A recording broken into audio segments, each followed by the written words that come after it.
Hey guys, and welcome back dito sa ating YouTube channel. And for today's video ay pag-uusapan natin itong Fableborn. So nagkakaroon sila ng Season 5 Guild event. So kailangan natin dito ng guild at kailangan natin dito mag-join sa kanilang guild po guys. No, kung meron kayong guild ay mas maganda. And then dito guys, meron po itong campaign. And then meron siyang unranked PvP track. And then kailangan natin ma-reach yung mga minimum level po dito bago tayo makakapasok.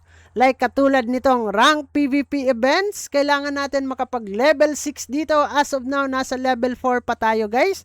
So ang kailangan is magre-raid lang tayo dito. So raid tayo sa kanilang game and click natin itong raid and then papasok po tayo dyan guys. No? Napakadali po nitong laruin.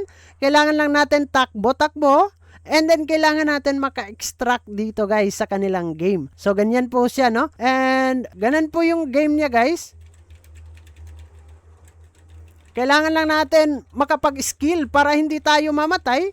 At, ayan, pasok na tayo. Dun tayo sa second map. And, dito tayo sa kanilang second map, guys. And, kailangan natin mapatay to. Ang lakas niya, boy! Ang lakas niya! Ang lakas niya! Kailangan mapatay. Kailangan. Ay, talo tayo. Ano ba yan, boy?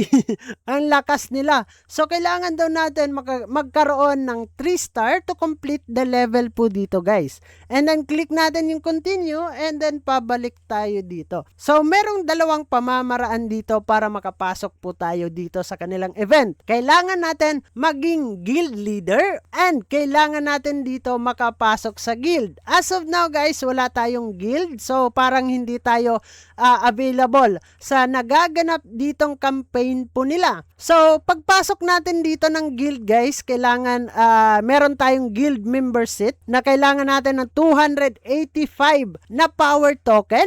Kung kailangan nyo dito maging guild founder, ay kailangan ninyo ng 1,477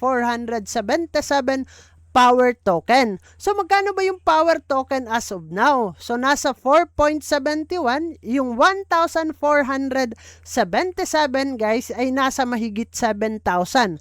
So, sa ngayon wala tayong pira kaya hindi tayo makakagawa ng kanilang guild po dito. Sayang no. Next time siguro guys, pag meron tayo, gagawa tayo sa Paldodong community para kayo naman ay makapaglaro po dito sa Fableborn at sa iba pang mga game na pwede tayong makagawa ng guild po dito guys. So dito as of now guys, meron silang guild prize pool na 438,995 and then 0.95 power token. So yan po yung kanilang prize pool. Magkano ba yung 438?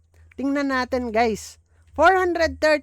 438,995.95 ay nasa mahigit 2,072,060 pesos yung kanilang prize pool dito sa Season 5 event.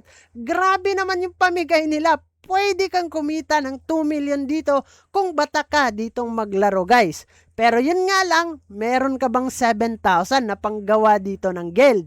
Yun ang tanong na hindi pa natin masasagot as of now kasi wala nga din tayong guild, no? Hindi tayo nakapasok. And guys, dito natin makikita lahat kung sino yung nasa higher top na guild. So, yung kanilang top guild po dito is Mods, Apex Best, Galaxy, Ronan Sings, Games GG, Kag, Mods, at ang daming mods dito guys. Sana no, pwede tayong gumawa dito ng guild also. Pero sa ngayon, wala nga tayo. So, titingin na lang tayo guys. Ipapakita na lang at isi-share natin sa inyo na ganito yung nangyayari dito sa Season 5 ng Fableborn. So guys, ang Fableborn Season 5 is now officially live na nga yan, August 17. Pero parang 10 days na tayo late guys, no? Mahihirapan na din tayong sumabak dito. So pwede pa kayong makapaglaro. Try on it guys. Libre lang naman ang game na to. Download now and begin your fight for power dito. So pwede nga nating ma-download yan sa iOS, Google Play Store, pwede kayo maglaro po dito. So guys, para kayo dito ay magkaroon ng share sa 2 million pesos dito sa Fableborn, grind now, batak now, para kayo ay masali sa paldo dito sa Fableborn guys, no. Yun lang naman yung ating pag-uusapan for today's video patungkol nga dito Season 5 event ng Fableborn. So bago natin tatapusin ang video na to, kung bago ka lang dito sa ating YouTube channel, ay huwag kalimutang mag-click subscribe and click the notification bell para ma-update at ma-aware ka sa mga panibagong i-upload natin na video. So dyan naman na kayo guys, kita-kits soon in the next video and mag-ingat tayong lahat and bye-bye!